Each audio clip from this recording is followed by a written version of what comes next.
এমনও তো অসংখ্য যুবক আছে, অসংখ্য আমাদের জানাশোনা, যারা একেবারে খোলামেলা বার, যেখানে সম্পূর্ণ উলঙ্গ নারীরা পুরুষরা জিনা ব্যভিচার করে, নাচে গায়, সেখানে মদের বোতল হাতে দাঁড়ায় থাকে।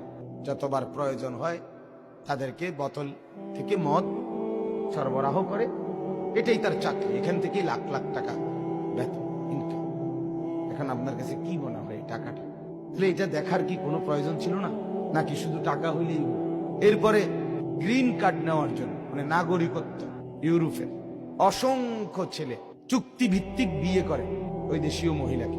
বাড়িওয়ালারা এটা জানে না, মেয়াদ ভিত্তিক বিয়ে করে, মানে কার্ড হওয়ান পর্যন্ত, 2 বছরের, 1.5 বছরের, 3 বছর, মানে কার্ড পাওয়া পর্যন্ত।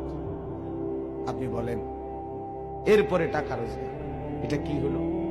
ইসলামে এর কি কোনো অনুমতি আছে? যাই হোক, আমি বুঝাইতে চাইলাম, উদাহরণ দিলাম আর কি। এছাড়াও আছে বহু কিছু, এমন জিনিসও আছে আমরা জানি যে মুখে বলার ভাষা নেই। বিদেশি বহু মানুষ আলহামদুলিল্লাহ আমাদের সাথে কথা বলে। আমাকে আল্লাহর কাছে দাঁড়াইতে হবে, আমার জিন্দিগির পাই পাই হিসাব আমাকে দিতে হবে। এই অনুভূতি যখন কেউ ভুলে যায়, তার দ্বারা সব সব, তার দ্বারা সবই সব, সমস্ত গুনাহ নাফরমানি। হাদিসে আছে, নবীজি বলছেন, যে ব্যক্তি নেশাগ্রস্ত হয়, মানে শারিবাল খাম, যে মদ খায়, গাঁজা খায়, ফেন্সিডিল, ইয়াবা, মানে মাদকাসক্ত, আস্তাগফিরুল্লাহ, নবীজি বলেন সে আপন খালা, ফুফি, এমন ঘনিষ্ঠ আত্মীয়, তাদের সাথেও জিনা করতে উৎসাহ বোধ করে। ফাকাদ ওয়াকা আলা আম্মাতিহি ওয়া খালাতিহি, সে নিজের ফুফুর উপরে, খালার উপরে চড়াও, হয় খালা নয়তো খালাতো বোন, হয় ফুফুই নয়তো ফুফাতো বোন, এমন কোন ঘনিষ্ঠ কেউ যার সাথে তার জিনা করতে মন চায়। কেন? তার তো কোনো বাজ বিচার নেই, তার তো কোনো চরিত্র নাই, আখেরাত নাই, পরকাল নাই, তার জীবন তো জানোয়ারের জীবন। সেদিন আমার শায়েখ আল্লামা মুফতি মুশতাকুর নবী সাহেব হযরত বলতেছিলেন চমৎকার কথা, যে মানুষকে যদি বুঝানো যায় যে তুমি বান্দর থেকে হইছ, এটা যদি কাউকে বুঝানো যায়, তাহলে লাভ কি? লাভ হইল বান্দর সবার গায়ে চড়াও হয়, বুঝেন নাই? বান্দর সবার, যে কোনো কারো গায়েই বান্দর কি উঠতে চায়, তার মানে তখন এই মানুষটা এমন জানোয়ার হবে, আপন ঘরের আপন জনের উপরেও জিনার ব্যভিচারের জন্য চড়াও হইতে লজ্জা বোধ করে। আমি তো বান্দর, ঈমান শূন্য, অনুভূতি শূন্য, বিবেক শূন্য, বিবেক শূন্য। তো এজন্য বললাম, এক মানুষের জীবনের মূল মাপকাঠি, মেরুদণ্ড হইল আখিরাতের বিশ্বাস, পরকালের বিশ্বাস। যার যতটুকু বেশি, তার দ্বারা গুনাহ হয় তত কম। আপনি দেখেন আল্লাহওয়ালা, ফরহেজগার, বুজুর্গানে দিন, আউলিয়ায়ে কেরাম, পীর মাশায়েখ, উলামায়ে কেরাম, ইমাম, খতিব, মাদ্রাসার তালিবে ইলম, অথবা নিয়মিত নামাজি যারা সাধারণ মানুষের মধ্যে, এদের দ্বারা অসংখ্য অগণিত গুনাহ হয় না। কেন হয় না? কারণটা কি? এরা বেকুব দেখে নাকি? এরা বেকুব, আমরা বোধাই, আমরা বেকুব, আমরা বুঝি না কিছু। কেন?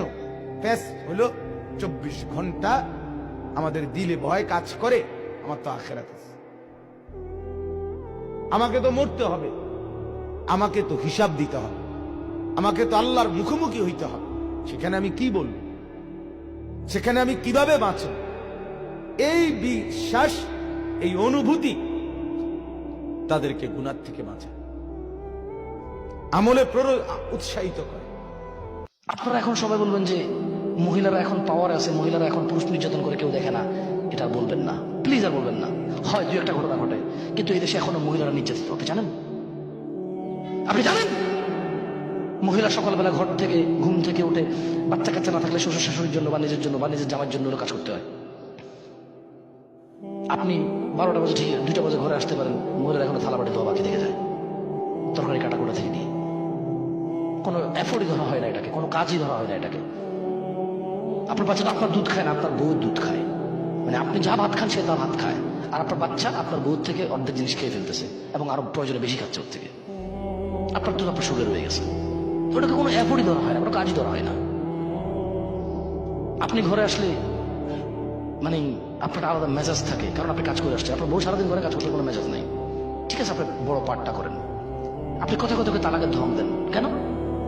মহিলা মানুষ নাকি পুঁটি মাছ, পানি থেকে উঠলে পেট বসে যায় কেন? ও আপনার সন্তানের গর্ভবতী হয়ে গেছে, এই জন্য আপনার মাথা এই যুক্তি ঢুকে গেছে। আপনি ওকে পুঁটি মাছ মনে করেন, ওর পেট পচা মনে করেন। আপনি মনে করেন যে ওকে আমি ছুঁয়ে ফেলছি, ধরে ফেলছি, ওর সাথে শুয়ে গেছি আমি, আর কেউ ওকে বিয়ে করতে চাইবে না, এরকম মনে করে আপনার উপর নির্যাতন করেন। কয়টা পুরুষ নির্যাতনের মেসেজ আসে? একটাও আসে না। আর নির্যাতন যে কারণে ও মদ খায়, ও গাঁজা খায়, আরেক বেটির সাথে প্রেম করে, ওর বউ ওর সম্পত্তি নিয়ে গেছেন, ওর দোষ, মহিলার দোষ না। মহিলা তার সিকিউরিটি নিবে না, মহিলা তার সিকিউরিটি নিবে না। নষ্টামি করবা তুমি, মোবাইলে ফোন আসলে টয়লেটের দিকে যাইয়া, বারান্দা যাইয়া, ঘর থেকে নেমে, তোমার বউ বোঝে না, না কাঁচা কলা খায়, তোমার সাথে সারা রাত শোয় একসাথে। দিনের মধ্যে তোমার সাথে 8 ঘন্টা শুয়ে থাকে ওই বেডি, 6 ঘন্টা থাকে, বেডি তোমার ছেলে না, ফাইজলামি করো, চালাকি করো ওর সাথে, না চালাকি করো। তো মহিলা সিকিউরিটির জন্য করে। তুমি অন্যায় করবা, মহিলাটা বলতেও পারবে না, তোর বাপে শুনছে কা, তোর ভাই শুনছে কা, তুই কোশিস আমার ইজ্জত নষ্ট করেছিস, তো তুই কোশিস করে না, ঠিক না? তো মানে আমার এগুলো মাথা গরম হয়েছে, এগুলো মানে আর আমি নিতে পারি না এগুলা। মানে যেখানে পুরুষরা মহিলাদেরকে এত নির্যাতন করে, অথচ আল্লাহ সুবহানাহু ওয়া তাআলা ওদেরকে যা দিছে আমাদেরকে তা দেয় নাই। সাম ক্যাটাগরিতে, কি ক্যাটাগরিতে? সাম ক্যাটাগরিতে আমাদেরকে তা দেয় নাই। ওদেরকে মাতৃত্ব দিছে, আমাদেরকে দেয় নাই। বুঝেন নাই? ওদের কথা মুস্তাফা সাল্লাল্লাহু আলাইহি সাল্লাম 3 বার বলেছে, আল্লাহর পরে কে কে কে? মা মা মা। আরে তোমারে না বউ, কারো না কারো তো মা, ওর মারে অন্তত সম্মান করো। তোমারে না বউ, পুঁটি মাছ পেট পচে গেছে, কিন্তু ওই পচা পেট থেকে যারা আসছে ওদের তো মা। ও বাচ্চাগুলো বড় হলে তোমার দেখে নেবে, ও বাচ্চাগুলো বড় হলে তোমার দেখে নেবে। যেই সমাজে পুরুষরা মনে করে মহিলা বেপরদা হয়ে হাঁটলে সমাজ নষ্ট হয়ে গেছে, পুরুষরা বেপরদা হয়ে হাঁটলে নষ্ট হয় না, এই সমাজের পুরুষের কি হবে? কনকনে শীত, ঠান্ডা, এর ভিতরে দিয়ে ফজরের নামাজ পড়ে, খামখেয়ালি কথা। ঠান্ডা কুয়াশার ভিতরে হাড় কাঁপানো শীত, সেখানে তারা বছরের পর বছর আলেমরা, আউলিয়ারা, বুজুর্গরা, নিয়মিত নামাজি, কত মুরব্বী চাচা, এ বয়স্ক লাঠি ভর দিয়া ঠক ঠক করে কষ্ট করে ঠান্ডার মধ্যে ফজরের নামাজে যায়।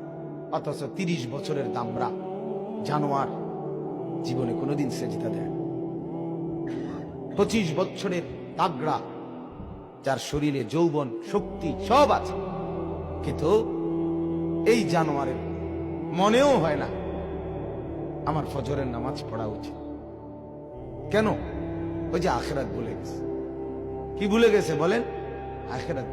দুনিয়া ঠিকই বুঝে, ইয়ালামুনা যাহিরাম মিনাল হায়াতিদ দুনিয়া ওয়া হুম আনিল আখিরাতি হুম গাফিলুন। আল্লাহ তাআলা বলেন, এরা তো দুনিয়ার বাহ্যিক অংশ, উপরের অংশ তো খুব বুঝে, কিন্তু আখিরাত থেকে গাফিল, আখিরাত থেকে গাফিল। এজন্য আখিরাত যদি কেউ ভুলে যায়, দুনিয়াকে নিয়ে ব্যস্ত হয়ে যায়। কোরআনে আছে কাফের, নাফরমান, পাপীদের মূল বক্তব্য কি? আল্লাহ বলছে, ওয়াকালু মা হিয়া ইল্লা হায়াতুনাদ দুনিয়া। বেঈমানের মূল বক্তব্য কি? নাফরমানের মূল বক্তব্য, আল্লাহ বলে যে নাফরমানের মূল কথা হলো জীবন কেবলই দুনিয়া, জীবন কেবলই কি? এটাই দুনিয়াটাই। এখন যে আমি বেঁচে আছি, আরাম কিংবা ব্যারাম, সুখ কিংবা দুঃখ, আনন্দ কিংবা বেদনা, প্রাপ্তি কিংবা অপ্রাপ্তি, পাওয়া কিংবা না পাওয়া, চাহিদা পূরণ হওয়া কিংবা না হওয়া, সব এখানে এখানে। এটাই সুখ দুঃখ, এটাই আনন্দ বেদনা। না মুতু ওয়া নাহিয়া, এখানেই মরবো, এখানেই বাঁচবো। ওমা ইউহলিকুনা ইল্লা দাহর। আল্লাহ বলে, বেঈমান বলে কালের পরিক্রমায়, সময়ের আবর্তনে